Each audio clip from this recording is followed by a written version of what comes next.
মেকিয়াভেলির রাষ্ট্র দর্শনে গণতন্ত্রের কথা, নিয়মতান্ত্রিক গণতন্ত্র, অভিজাততন্ত্র, রাজতন্ত্র, প্রজাতন্ত্র এইসবের আলোচনা হলেও মেকিয়াভেলির রাষ্ট্র দর্শনকে গভীরভাবে যদি মূল্যায়ন করা হয় তাহলে দেখা যাবে যে মেকিয়াভেলি তার যুগের ধর্মকে এড়িয়ে যেতে পারেননি।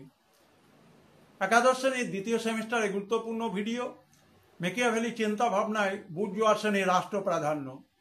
In the light off history ইতিহাসের আলো ইউটিউব চ্যানেলে শুরু হচ্ছে বুর্জোয়া শ্রেণীর উপরে গুরুত্ব। মেকিয়াভেলির অন্তর্দৃষ্টিতে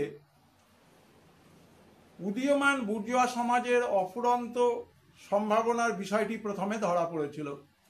আমাদের মনে রাখতে হবে মেকিয়াভেলি ছিলেন প্রকৃত অর্থেই a child of his time. তার কৃতিত্বের মূল্যায়ন প্রসঙ্গে অধ্যাপক ডানিং বলছেন হিস্ট্রি অফ পলিটিক্যাল থিওরি গ্রন্থে যে মেকিয়াভেলি হলেন প্রথম আধুনিক রাষ্ট্রচিন্তাবিদ যিনি মধ্যযুগীয় সময়কালের অন্তিম লগ্ন ঘোষণা করেছিলেন এবং আধুনিক সময়কালের সূচনা করেছিলেন। Machiavelli was the first modern political philosopher.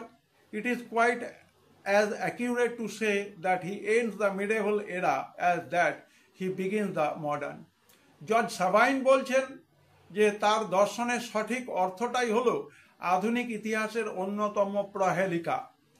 The true meaning of his philosophy have been one of the enigmas of modern history.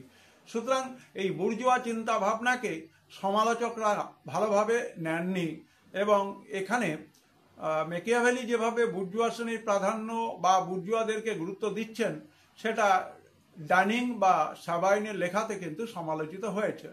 তোমরা এই ভিডিওগুলোকে শেষ পর্যন্ত দেখবে এবং গুরুত্বপূর্ণ তথ্যগুলো নিয়ে তোমাদের পড়াশোনার উপযোগী নোটসগুলো তৈরি করবে যাতে করে তোমরা পরীক্ষাতে সফলভাবে এগুলোকে প্রয়োগ করতে পারো।